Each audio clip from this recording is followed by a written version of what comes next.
Welcome back to the Lift Free and Diet Hard podcast. I'm your host, Andrew Coates. Join me along with industry leaders and friends on a quest to get more people through the gym door and eating and living healthier. Join me where evidence meets empathy while rejecting fitness industry fads and extremism. Let's begin. Mark Fisher.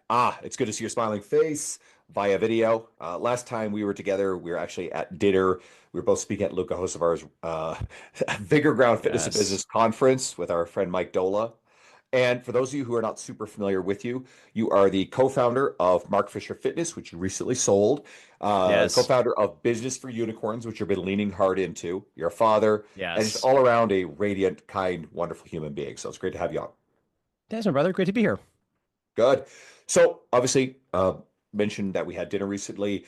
And as always, when we talk, you are sort of the ambassador for a concept called unconditional positive regard. So I want to dive in. So for everybody listening, this one will be less, technical training stuff. This will be less nutrition, yada, yada. I actually want like some mindset stuff that's just going to make you feel better. So what is unconditional positive regard? And how is life better when viewing others and their actions through the lens of unconditional positive regard? Yeah, well, I mean, the first thing I'll say is attributing this term is from one of the first, what would be called humanist psychologists, whose name is Carl Rogers. And essentially, the gist is that you can adopt an affectation, sort of an internal locus of calmness, which I think actually maps pretty closely to Stoicism, that just says, I'm going to treat everyone with unconditional positive regard, right? Which is to say, no matter what you do, I'm just going to have a warm and like coolness with however you are and however you want to show up. Now, what's interesting is, we could really get into the weeds in a way. I think it's like not necessary for the scope of this conversation, but I'll say briefly, there are a number of tenets of Carl Rogers' approach, which although was designed at first for therapists, is actually designed for helpers. So anybody who's a helper, right? So if you're a coach, if you're anyone that deals with other people, and arguably we're probably all helpers. And, it's interesting because that doesn't preclude you from being the full version of yourself and having whatever reaction you might have. It doesn't even probably preclude you from intervening if harm is being done.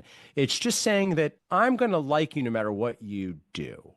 And I'm going to like really look for the best in you and make a little game. I'm going to look for what's good in you, and like a dog with a bone in its mouth, I'm going to bring my attention and awareness to that and make it hard for you to throw me off my game. Now, I should also say, I don't do this all the time. I'm not like, I definitely get mad. I definitely get salty. I definitely one of like my big triggers is like, I deserved better. I deserved better than this, so I definitely, I wish I could say I practice this perfectly. I don't, I'm like everybody else. I get mad about stuff. I have admittedly like a short but assignment list of probably a few people that I don't know I'm going to be really like 100% letting go of in this particular life experience.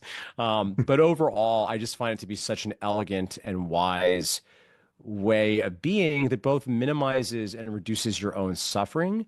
And then, frankly, if you're being Machiavellian, it's kind of hard to not like being around somebody that genuinely, sincerely likes you. And again, this is not manipulative. This is not fireworks. This isn't personality techniques.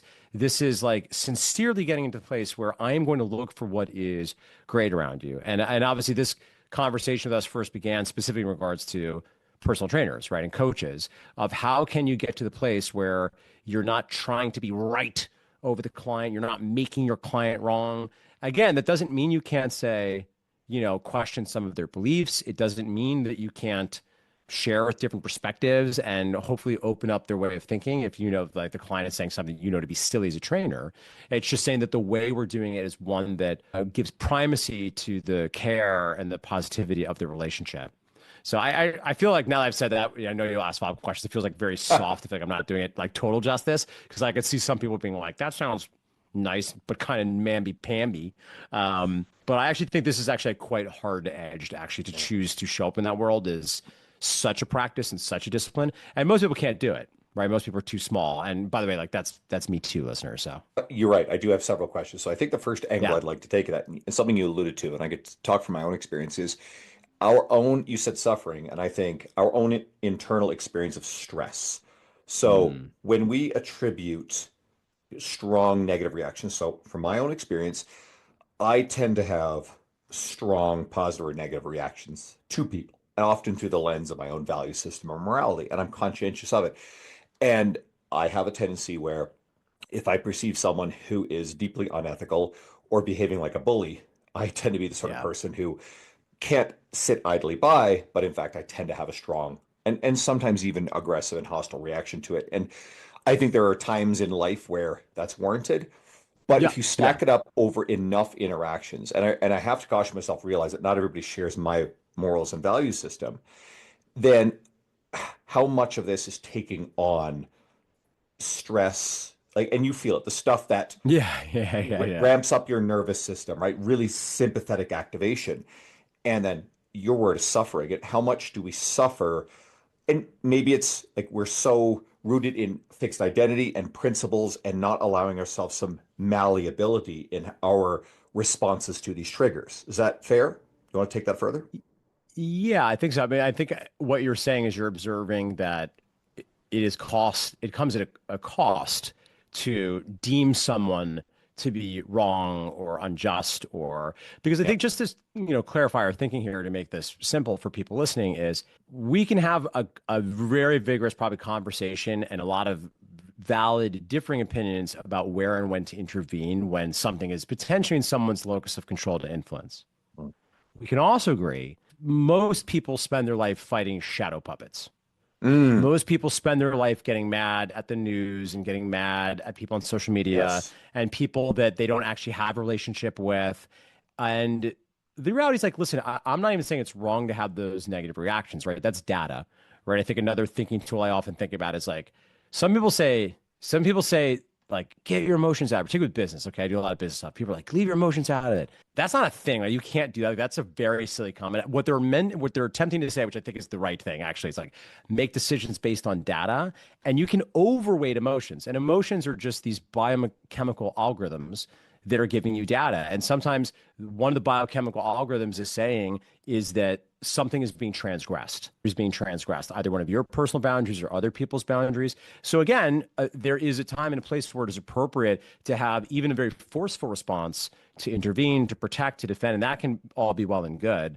But if you spend a lot of time fighting shadow puppets in your head and again, like I do this sometimes. I don't want to make it sound like I have this all figured out. Like, We all do. We all do. yeah, where you're like, this person really bugs me, and ideally, if we were Buddhas, which, maybe we're not all Buddhas, but, at best, that opens up a doorway to some curiosity to try to acknowledge, okay, what is it about this that bothers me so much? What can I learn about myself? Mm, Right. And in some situations, it really might be like, oh, there's a very important value to me that I kind of want to die on the hill and say this should be a universal value and this is being transgressed. And therefore, that's why it bothers you because I really sincerely think it's wrong and it's harmful to people, to society, whatever. And I think that can be okay. But again, if you're just like swallowing the poison over and over of just like righteous indignation inside mm. your heart and you're getting together with other people and you're talking about how bad they suck and blah, blah, blah. I just at a certain point, just I don't think it's wise. It might be normal, but it's wise and unhelpful is my assessment. There's a whole bunch of other directions. So the first thing you alluded to is, of course, when it comes to social media. So I have a hard rule. There's no performative outrage on social media for Yeah, me. I yeah, don't like yeah, it. I yeah, don't yeah, respect it. I yeah. often think that it's a kind of mindset of a person who is very performative, pats himself on the back for a good job, often policing what other people are saying or doing, Yes, goes home and yes, actually contributes nothing positive to the world. My yes. often reaction is, let's say if I observe actual bullying, then I'm the sort of person who will stand up and be like, you like bullying people, huh? Try bullying me. And I'll actually like deliberately get Right. the bully's attention to let them know, hey, you're hurting vulnerable people. Now you're on my radar. Try this shit with Yeah, me. Right. yeah, And yeah. I often feel that, okay, that's probably doing a general good, but you even have to pause and question, okay, am I making the situation worse in the grand scheme of things? And I think the fighting shadow puppets is a great way of looking at it. So another related concept, and I think it's tied into this, is how much of our time do we spend with monkey mind? I use it as a mantra. Mhm. Anytime my mind gets going about, we all invent Mhm. scenarios. We worry Yes. about things that probably will never happen. And I Yes. found that Yes. just Yes. Yes. basically going, labeling it as monkey mind helps me rein it back in. And it has been a very Yeah. powerful way to clear my focus and my thoughts so I'm more productive, less stressed. So Yeah. do you want to take that and run with it? Because I think at its heart, this is really about our own feeling better and how we feel better cascades into us actually being more productive, better friends, better family members, better Yeah, everything. completely right. Because there's an approach to self-care that can just be so inward looking and so about gazing your own belly button and prioritizing yourself over the world. Optimally, this would be the opposite of that. This would be like taking care of your mental well-being and emotional well-being because you know you're having a constant ripple effect on everyone around you because every human is very porous, which is to say you're rubbing energies with everyone around you, and the people you're closest to are going to rub off your energies. Ergo, if you are really taking care of yourself and adopting skillful habits of mind and reducing your own suffering, you're going to have a more positive impact on the people around you. It's interesting the concept of disassociating the thoughts and naming it, calling like, oh, that's monkey mind. I believe that's actually a CBT practice. And speaking of somebody that certainly has at times suffered, this might be interesting too for a health podcast. Like, and I'm happy to speak very transparently and candidly about this. Somebody that has really struggled with like health anxiety at times, and some really ruminating, unhelpful thoughts, just getting a spiral. I just kind of can't get out of it. For me, that's one of the arguments to be made for adopting some kind of mindfulness practice. Now, I'm not someone really to advocate that there's one true way for anybody. I think there's a lot of different locks out there y'all got, and there's a lot of different keys y'all got for the locks. You're gonna have to try some stuff. But my gosh, it seems to me logically of all the things one could do to sort of ideally preempt the crazy making thoughts that they then have to put, into a headlock, that can be very, very useful. And particularly for someone like me who, again, is very reactive, right? I'm a big feeling person, right? At times I've described, that my emotional climate is like the Caribbean. It's amazing weather a lot of the time, but when it's bad, it is bad, right? And I find myself looking like a child looking through the pet store window at a puppy, longing for friends who seem to have the emotional climate of Portland, where they're just sort of always a little calm and a little rainy. It's not unpleasant. It's not particularly warm. It's kind of cloudy, but it's pretty consistent. And that's probably not fair. Portland, I know is sunny too, but you understand my metaphor there, right? So I think for anybody listening that knows that they have bigger feelings, that's not like wrong. Again, that just arguably you could say maybe some of it's your upbringing, probably a lot. It's probably just the way you're wired, right? It's just the way that the replication errors happened when the blind idiot god of evolution created you, and now these are what your biochemical algorithms are. So we're going to see the way this interacts with the environment. And hopefully, you'll spread your genes. And yeah, I got a big serving and big feelings. I know that for me, things like naming and disassociating the feeling is very important. Like I feel like I have, frankly, probably less of an ability to tolerate like the suffering is like so bad for me. I think that actually has maybe been a gift in some ways because I can't traffic with minimal discipline around a lot of these stoic concepts. For me, it is like so paramount to me being able to be in the world and not being like completely miserable. And listen, I have some other upsides too. Like I also like it's the Caribbean, right? They say like what's like half of your happiness, like the positive affect they say is maybe genetic. I feel like I got like the full serving, so I got like nose ring. Like I'm pretty happy. I can't really complain. Net, like I got a lot of upsides, but at the same time, because I have, and even interestingly enough, even for me, physiologically, have very clear spikes in a way that a lot of people like, don't seem to have. Right. Like, so like my Aura Gen 4, which, we can probably debate how good the data is or not. Like my stress scores are always very, very high. Again, fitting with me, my recovery scores are unbelievable. So it's this weird dichotomy of like things spike up very easily, but then the recover like the sleep is incredible, right? If I go into a doctor's office, right, my blood pressure, I have like basically a panic attack when they take my blood pressure in the office. It's annoying, kind of embarrassing that I can't get my arms around this, but it spikes up super high. But then when I'm home, it's like 110 over like 65. So it's just been interesting to observe my way in the world. And I think as people are listening, it might be interesting for you to reflect on, okay, if there's this spectrum of how big a reaction I have to the world, I'm probably on the far extreme where like everything can be very, very big to me. So these things become very, very important. And I would say that potentially if you're on the other end and you have a more naturally stoic disposition, it might be even more interesting to explore some of these things because it might not be quite as required as it is for someone like me just to not be, so up and down that I'm unbearable to myself, let alone, the people around me. This sort of takes us sideways, but I wonder to what degree, because when we say stress, oftentimes people take a negative connotation, but there's a Yeah, yeah, misunderstanding yeah, yeah. about stress, right? Yeah. I think, is it Kelly McGonigal's Upside of Stress book Yes. is probably Fantastic book. magic. Yeah. Everybody should Fantastic read book. it. Such an important read. Yeah. So for you, you are, as long as I've known you, you are a high self-efficacy, high internal locus of control type individual. So you're in a position to be able to feel like I have a sense of control over my environment, my Yes. outcome. So when you experience Yes. stress, that's actually a really key correlator with happiness, good Yeah. health. Because so I'm wondering to what degree does that, and that's a life built, that's a mindset, that is the product of all the hard work you've done. To what degree does that actually allow you to then manage that stress very effectively? Yeah, it is interesting, right? This sort of interesting dance between the way you're wired and the psychological framings you've adopted over time, like what you've made things to mean. Upside of Stress is such an important book, right? It's such an important book. And it's probably very important health messaging, which is very apropos for a show like this to let people know you shouldn't actually be afraid of stress. Now, I say this also being candid that I still struggle with limiting beliefs around Iraq. I still I don't like to see when the Origin ring is like, you were stressed for 8 hours today. And even though it backs it out and it's like, but remember, stress is because you might be doing a lot of good things and you work out tons and you eat really well and you're around people a lot. You're doing all these beautiful things.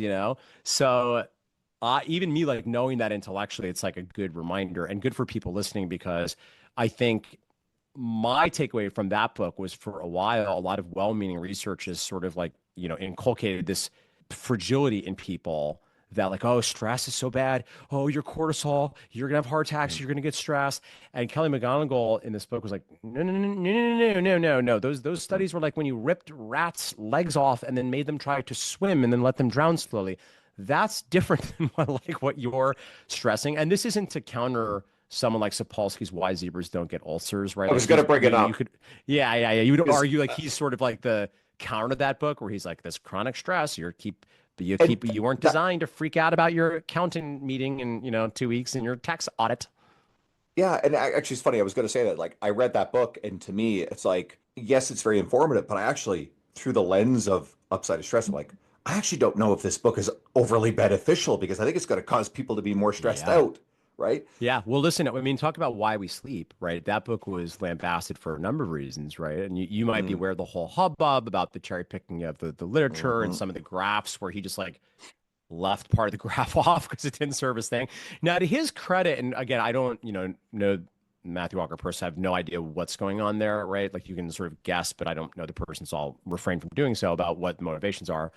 But what a strange situation. And then also, seemingly to his credit, when they redid the book, he acknowledged a lot of the criticism and updated based on some of the criticism, which, is science focused people. It's all we want is we all mess up.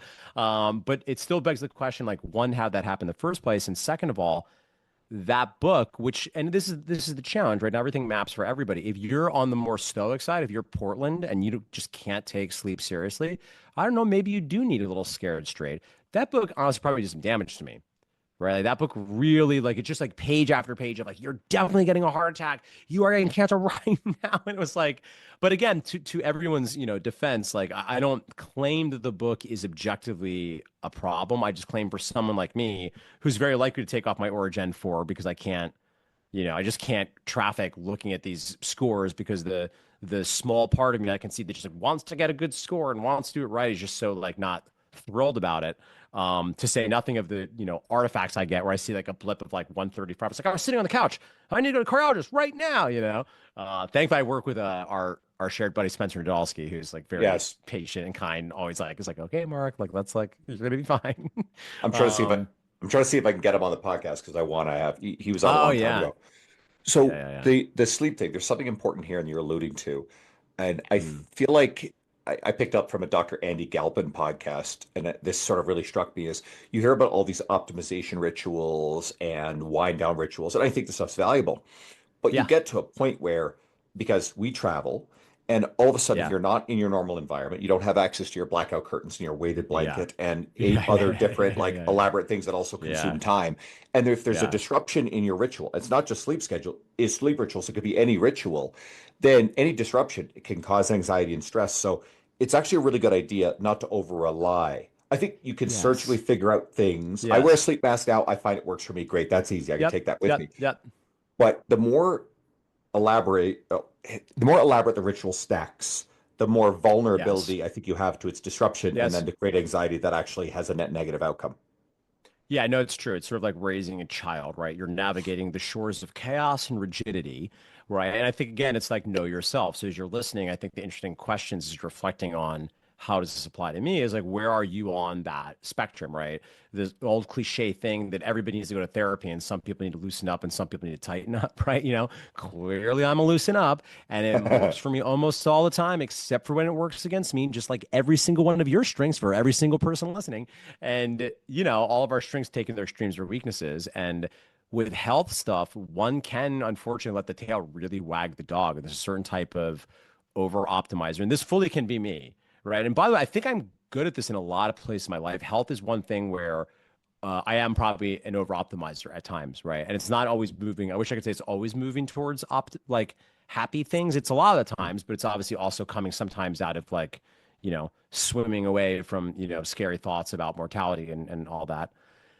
So I think really being introspective about that is important because it's not the only realm of life that matters, right? Like health does matter, but if you have all the health but like no relationships, I don't know. I don't know if that's the move, And it's interesting because the older I get, of course, in every way, your system gets a little bit more rigid, right? Probably psychologically more rigid. It's also sleep is a little bit harder. Also, you get good at your habits, right? And you make a few dollars and like, so your bed at home is very nice all of a sudden. It starts to get harder to go to hotels because like the hotel's never going to be as good as all the money and care that's been invested to dialing in exactly the way I want in my home bedroom. But does that mean I don't travel? No, I mean for me it doesn't, right? But you can easily fall into that trap. But I think like social life too is something, I'm square in middle age, right? This is part of what I navigate on a regular basis because I don't have, I'm just not gonna have the right amount of pie for everything, right? I run a couple of businesses, I have a wife, I have a daughter, I've, try to have some hobbies. Fitness is very important to me. I work out a lot, I do sleep a lot, I do take that stuff very seriously.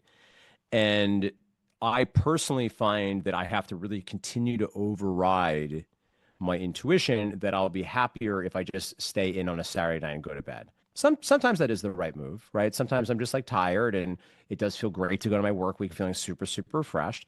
And sometimes I should not have a great night of sleep because I live in New York City. I pay a lot of money to live here. And I have an amazing community of really rich social connections that are deeply important to me, that are deeply nourishing. And sometimes I need to just make that decision, right? And I don't know there's a clear algorithm for it, but I try to live the question, so to speak, and stay in dialogue about how I'm balancing those things, all of which really do matter. And this comes back to another place where we can try to fixate on optimization and cause us stress, which is looking at the recovery scores on devices because these are becoming more Yeah. ubiquitous. I think Yes. they're Yes. wonderful. Yep. Big shout out to like Joel Jamison's Morpheus. Big fan of that. Joel's a friend. I'm gonna get him back on at some point to talk about that stuff. But at what point does you look at your score, you're stressed out, and you say, "Oh, I can't go work out," when actually working out would have probably been a net positive that day because there's Yeah. now Yeah. research Yeah. that Yeah. suggests, Yeah. hey, you didn't sleep so well. Well, actually, still doing something active actually helps Probably buffer so good. Yeah. the Yeah. negative implications of poor sleep, right? 100%. And again, it's like person know yourself. Again, I'm on the far extreme of the distribution scale. Like I think in practice, I'm probably going to actually get rid of the Gen 4 Oura ring. For those not familiar, that particular one, because I don't think maybe Gen 3 does this. I'm not clear. Gen 4 does the daytime heart rate, which both means I'm seeing artifacts on the regular, which is like not Mhm. thrilling for me. And I'm getting these like wackadoo stress scores, which even though it's also telling me it's exceptional, it's sort of like when you're an actor, right? I was an actor for many years and you can get like 9 good reviews, but the one review they say like the bad thing is the thing you just stew and ruminate over. It's like, yeah, I can tell me my readiness is great and my sleep score is great and it's all blue and my sleep is exceptional and I'm like 10 years younger in my heart. But look at all the stress. look at the artifact. Clearly, I'm having atrial flutter. Clearly, right? So, and I'm not. I don't mean to make like too much light of this, but I kind of am because I think it's good to laugh at this, and certainly, in my calm moments, I completely dissociate. But I share this just because, again, if anybody's listening, trying to think through, okay, what can I do to apply for my own fitness? Is if you are on that far extreme of the spectrum, to your point, I don't know that reading Why Zebras Don't Get Ulcers is going to be good for you. I don't know that it's actually going to be good for you when you look at yourself holistically to be getting as much data as you can, right? So, and that might mean weirdly doing counterintuitive things like me. Again, with love for Oura, it's a great device. I'm not saying there's anything wrong with it. I just think, unfortunately, this new version was just like a step too far, and but again, maybe I'll go to get the Gen 3 if I don't have to look at the daytime scores. I think a big takeaway here is like you could read a book or use something, and it's like, and I never remember the exact quote from Bruce Lee, but it's like take what is useful, discard what is not, Yeah, and yeah, yeah. and That's you the know game. It's always then the make game. it authentically your own. And you could also get shiny object syndrome with all of the different things, the devices, the Yeah. Oh softwares, the boy. apps, you And name it's it. it's it's not slowing down, huh? It's not Oh, slowing down. and There's not going to be less of it. It's AI is going getting to pretty nuts supercharge out there. all this stuff. And I think there's going to be some net positives, but I think each person has to figure out what works for them. And I like the Yeah. sleep optimization sort of like lens of looking at, because there's, and I think it was again this episode with Andy Galpin on his podcast, but it's very valuable to be able to fall asleep almost anywhere if Yes. you need to. I have a Yes. flight coming up soon. It's going to be a red eye. I actually need to be able to fly on that, sleep on that flight because I'm working all day. I Yeah. have to be alert the Yep. next day. Yep. I need to be able to, right? And if I can't, I've got problems. Something that goes back to the unconditional positive regard, and I think this came up a little bit. We started out with the lens of looking at it through other people, but what are your thoughts Mhm. about we are our own harshest critics? What about unconditional positive Oh regard for yeah. yourself? Yeah, and again, as always, it's probably the golden mean here. We're probably like I guess in theory you could have too much, you definitely could have too little. I think in practice, I don't know. I'd be hard pressed to think of anybody that I think is like too nice to themselves. You're right. Like particularly like high achievers, high performing people. There's always this gap between where you are and where you want to be, and a little bit of that is useful, right? Some of that is useful, like a little bit of it to spur you on. If you're a happy warrior, on your never ending path to the progressive realization of a worthy goal or idea, then that can be good. At the same time, yeah, a lot of people get into some intense self talk that is like profoundly unhelpful, and it's interesting because, in spite of some of the obvious like health anxieties that I, deal with, overall, like I'm like that particular one, like I think I'm like pretty good at, but it is interesting because you see people in the world and gosh, like it's not that I never say unkind things to myself, but some people just seem to be living in a world of constant self-talk where they just say things in their own head that they would never say towards anybody else or allow anybody else to say to them. And quite often, these are people that just can't help it being mean-spirited to everybody around them because it's hard in there. It's hard, and that's tough, because like there's not an obvious thing because I assume at a certain point you're just so in your groove, particularly if it's by the time your 30s and 40s you start working on it. That's not to say that you can't improve, and certainly, again, a lot of keys, a lot of locks, right? I assume probably some combination of talk therapy, somatic work, plant medicine, physical fitness. We know that's one of the things that's so amazing about fitness. The longer you're in the game, most, I don't know if this is entirely true, but I think a lot of us, I'll speak for myself, you get into it because you want to get jacked and look good with your shirt off. And then you're longer in the game, and maybe that doesn't feel kind of as salient. And now it's like, okay, wow, I really want to like feel great and function well in the world. And your mental well-being is such a function of the way that you speak to yourself. But to be clear, I don't think I can claim any special knowledge there because that is Hmm. not one of my particular afflictions. Fair. I'll give sort of the illustration. There's an old Dove commercial that I love. I even wrote an article about this on this concept. And they took a bunch of women and they brought them in front of an interviewer Mhm. and a sketch Oh artist. yeah, yeah. And they describe, so the sketch artist couldn't see them. And then the sketch artist, they would describe themselves to the sketch artist and the sketch artist drew them. Meanwhile, before these women went in, they had them sit across from just a random stranger, another woman. And I can't remember how long, but it was long enough for them to just interact a little bit, sit Yeah, across each yeah, other. yeah. And then the other woman was brought in front of a sketch artist and asked to describe the woman who was across, the one who had described herself. Now it's the stranger describing her. And what they did is they compared the two different portraits of the self-described portrait and the stranger described portrait. And the stranger described portrait was always kinder, prettier, more, Yeah, yeah, of subjectively course, of course, attractive, of course. warmer, all this sort of stuff. And to me, it's a powerful illustration that, again, we are our own harshest critics. We look for our own, we fixate on our own worst flaws. We have spotlight Yes. effect where we think that everybody can read our minds, our thoughts, Yep. our Yep. deepest, darkest inner secrets, our harshest imperfections. And I mean, most people are really just worried about themselves, but they don't nitpick for those things. And I just think that realization alone can be a little bit freeing and take some of the weight off of interacting with the world. Yeah. I mean, it's such well-trodden territory. There's probably nothing new we can say about the way social media intersects with this phenomenon. But I mean, it is so pernicious how social media is just everybody else's highlight reels, and there you are in your head, right? It's no wonder it seems to be having the kind of the impact it's having on, particularly a lot of young people. I mean, it's like tough. Now my daughter's 2.5. I'm like cautiously optimistic. It's either going to completely just go down in flames and or the gating mechanisms, which do seem like there's one thing we've actually seen maybe we're getting some traction with are some stronger strictures on how young people particularly can interact at particularly challenging times where so much of your worldview is your sense of yourself in relation to group and status and beauty and all of those other things that I think are hard to overcome because they're pretty deeply wired, it seems to me. And social media is going to Um, grossly distort those specific things. We didn't have, you and I totally. did not have that when we were in No, certainly high no, school.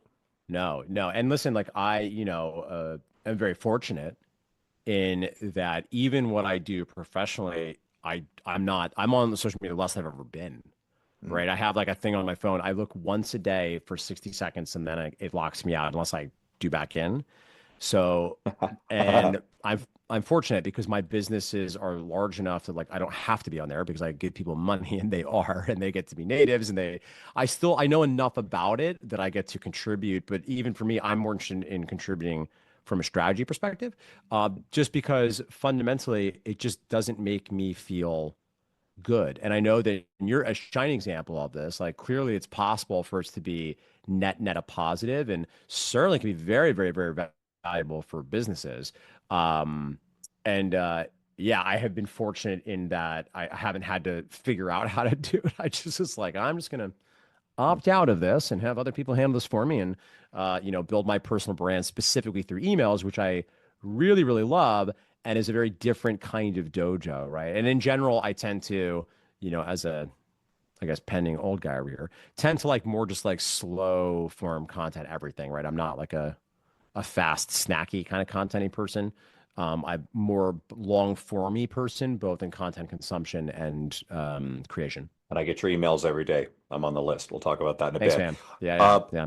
I think there's one other thing that's worth digging into here, and I was going to say Mm. this early, but it's looking at fundamental attribution error because that's related to all Yeah, this. Now, it yeah, almost like yeah, flips from being harsh on ourselves. yeah, I guess I can define it. I like using the example of most of us drive. You're in New York. I don't yeah. know how much you drive, but if we're driving and someone cuts us off, something weird happens, Yes, whatever, yes. and we think, what a fucking asshole. That person is an idiot. They should die, blah, blah, blah. But now we've all also been in a situation where just by chance we merged lanes, we didn't see someone, they were in our blind spot, they beep the horn, and we're like wave and we're like, oh my God, I feel so bad. It's like, but you yourself know, hey, I'm a good person. I didn't, that was an accident, that wasn't a one-off thing. We expect people Yeah, to yeah. assume charitable intent is the phrase I actually like to use in all this stuff. And Right, we right. expect them to know that, hey, no, I'm fundamentally a good person. But meanwhile, what do we do when we react to someone else who does something like that? We assume that they're the most awful thing Yeah, that could ever have thoughtless landed and on the yeah, earth. Yeah. of So do course. you want to expand upon that a little bit? Yeah, I mean, I think you actually summed it up really concise. I don't have a ton more to add other than like it's one more thing to be permissionless. Because if we were to like thin slice all this like unconditional positive regard, assume good intent, uh, I think another phrase that I think is like when you say it, everyone's like, ah, yeah, it's true. Everyone's fighting a battle. Be kind. Like literally everyone is fighting a battle. Like they're, and some people might look like everything's going great. And it's just like, it's just not.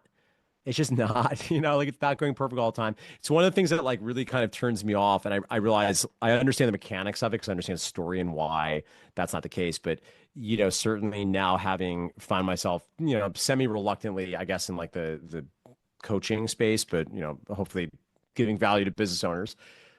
One of the conceits, one of the gimmick is, said guru is like, I used to be like this and things were so hard for me in this window. But then I bravely embarked upon a journey and I read all these books and I searched everywhere and spent thousands of dollars finding the secrets. And now I bring it back to you, future prospect that give me your money. And now things are great for me and amazing because I have instantiated this wisdom that I've come to at great difficulty and expense and I can shortcut your path. Right. But then it's like funny because if you follow these people and like, a year later, they're saying the same thing about like now. And it's just sort of weird. And I get it. Like, I don't have like a better solution for this. Like, I very much understand, like, what is it saying? Like, share your scars, not your open wounds. And to be clear, I'm not suggesting people should be like constantly, like, particularly under the veneer of like capitalistic vulnerability. It's like, it's really hard for me to, being very vulnerable, Andrew. It's really hard for me to share this. But, that can be its own trap, I suppose. But ultimately, everyone is fighting a battle and everyone is imperfect. I think sort of my taste towards people that I look up to and aspire to are people that I think clearly have an ownership of their own sort of imperfections, that are seriously engaged in knowing where they're not doing perfectly and like being serious about that, like a real intellectual humility, right? And this is the foundation, I think, of the way that people like us really like are drawn to science, right? Like foundationally assuming, or any student of cognitive psychology is, I don't know what I don't know, and some of what I know is definitely wrong. And I'm not going to mean that I'm not going to have any, or I won't have any conviction, but I'm just going to always have the door open with some humility. And I think sort of the inverse of that is grace for other people, right? Is acknowledging you're going to fall into fundamental attribution error and I wouldn't be so quick to judge other people because you just don't know what's going on in their journey. And we won't go down this rabbit hole, but I'm tempted to. I mean, I think the other thing that gets very naughty too is if you are of a philosophical school where one can make some serious claims that even free will itself is an illusion, which I find pretty compelling, but I won't go down that road as some people find that very psychologically violent to conceive of. I've got into that stuff with Chris Williams and stuff too, and it's like the deterministics of like our genetics, right? And it's actually interesting if someone wants to get into that. It's very interesting We'll stuff, we'll yeah. save It's quite people the rabbit hole. the existential threat of Yes, that. yeah, yeah. There's an underlying theme with this, and what I hope to draw to the surface with this conversation was your philosophies, and how this stuff I think could get people thinking and maybe be a little kinder to themselves, be a little kinder to other people. Yeah, These conversations yeah, benefit me as much as anyone else. There's also been points where yeah. you sort of showed a hesitation to go deeper because you're sort of acknowledging that you don't consider yourself a subject matter expert. And I like that humility, but the point of this absolutely was to draw out this conversation of where I think it went and maybe not turn it into an academic textbook on whether or not some of the claims that you made were verifiable with like hard data, Yeah. as much as, hey Yeah. guys, just this is philosophical, I think, more than anything else. And Yeah. people will take their own meaning from it, I hope. Yeah. And I think like, listen, at this point in my life, like I've come to probably some answers, for me. And one of them probably is dying on the hill of like kindness. And I know there's a lot of people that just have a different set of values, right? They have like, I'm very influenced by Jonathan Haidt's work on even morality being akin to taste in the brain. And other people probably prioritize other things. But for me, part of how I get around to kindness is this core belief that even the wise cannot see all ends, Frodo Baggins. The Hmm. wise cannot see all ends, right? And for me, even when I'm sure, there's still a little part of me that's like, I'm not totally sure, So yeah, I'm just interested in remaining introspective and curious, and also open to learning, right? Because I think like that's like kind of the a priori mental framework that allows you to continue to grow and evolve over time. And certainly, if nothing else, one of my most important values is continued growth and evolution. Yeah, I hope to do that forever because I find it fun and useful and profitable and joyful. I'm trying to find the quote here. I know that, oh, yeah, you said your core identity is a learner obsessed with teaching, a teacher obsessed with learning. And I think that you have Yeah. a lot. It was in a recent email that, or no, it was an Yeah. article that you wrote. It's on Yeah. your website. So again, the audience has been growing into a much broader, more general audience, and Yeah. that's the Yeah. way I Yeah. want to take these. But for the coaches in this, you Yes. obviously have been leaning hard into business for unicorns. You have sold Mark Fisher Fitness. It's in the Yeah. hands of a longtime coach, a steward Yeah. that you feel really good Yeah. about. And I read the article on your website that goes into depth about why you made the changes. If anybody's interested, you can go to your website. So they can follow you at Mark Fisher Human Being on Instagram. Yeah, yes, you can follow me there, and you can also send me DMs. So I am Okay. available to be responsive when I check once per day. You'll also Mm. get occasionally shared stories of my wife. If you happen to be in fitness, even if you're not a gym owner, I think you'll find a lot of the stuff we talk about on the business of fitness Mm. still going to map pretty well. Not all of it, of Yep. course, but if you want to follow us at Business for Unicorns, you'll find that's a very active site, and it's actually probably the best place on social media where you'll find my work, my voice, my uh, philosophical frameworks, actually put a lot of we talked today, but also a little bit more like direct, like business content, more nuts and bolts of like, how do you get leads and how do you improve conversion from the leads into becoming paying clients, right? So if you engage in social media, that's probably the best place to find me there. And then, yeah, I also alluded to, I do write a lot of emails. So if you go to businessforunicorns.com, you can opt in there if you want to hear from me regularly. It's usually not, if you like the abstract philosophical stuff, I'll warn you, it's usually not quite this Mm. philosophical. But yeah, I mean, I'm very interested in the intersection of like, how you choose to be in the world and balance your needs with the needs of your family and your society and community. Um, and part of how we do that is like commerce, right? Like, I Mm. very much think of like my work as a consultant. And we're being very pretentious here at the end, so sorry everybody, but like, I don't know, I feel like I'm an artist, right? I was a professional actor, or like identified as an artist my whole life. I never identified as like a business person. So I feel incredibly fortunate to get the work that I do. And while I'm very proud of having developed what I think are some like really actionable, concrete business skills that will map to a lot of different businesses, and it's quite fun for me to play in a number of different arenas at this point. Ideally, at its very best, and this is, yeah, we must attribute, I guess, to Alex Hormozy, who people probably have a lot of feelings about if they're aware of him. Is, yeah, like entrepreneurship is a personal development journey masquerading as business, right? Like part of the reason we're doing this is to sort of grow and learn and have those opportunities. So yeah, I speak and think very freely about both those. So forewarned is forearmed. If you want to find me more, you'll find actionable tips and philosophy. Well, I think I'm very much that describes me and my career in life as well. I don't think I can separate the Yeah, two. yeah, that tracks. That tracks. Yeah. So you and I will be hanging out and attending a Ram Gregorian's Real Coaches Summit. We'll both be there Yes. in April. So if you guys want to come hang out. And then you have two Business for Unicorn events. So you have Toronto in the first half Yep. of the year, and I'll plan to be boots on the ground. It's in September in Denver. So what's going on there? Yes. Yeah, so these are for people that they're specific geared towards gym owners that we, love having guests of all kinds, like my pal Andrew here. So particularly if you're a gym owner interested in learning more about what we do, they are just a chance to connect with our community. We put them on for members, but we do have a handful of extra seats every year. We also invited, a handful of my super VIP friends like Andrew. So you'll see a number of fitness celebrity people probably walking around too, if that scratches an itch for you. So for more information there, probably the best place is to follow along with the emails. I'm not sure when this podcast will drop live, but we It'll do have be one a coming up. couple. Oh, sorry, go ahead.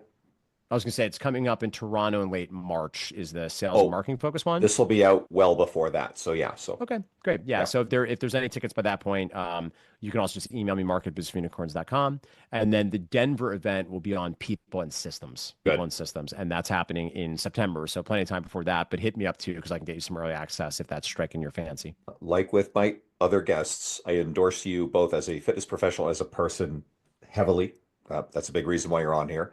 It's great to see you. And again, selfishly, as much as everybody else gets to listen, I get an hour of face-to-face time with a good friend. So everybody, please go and follow Mark's Media.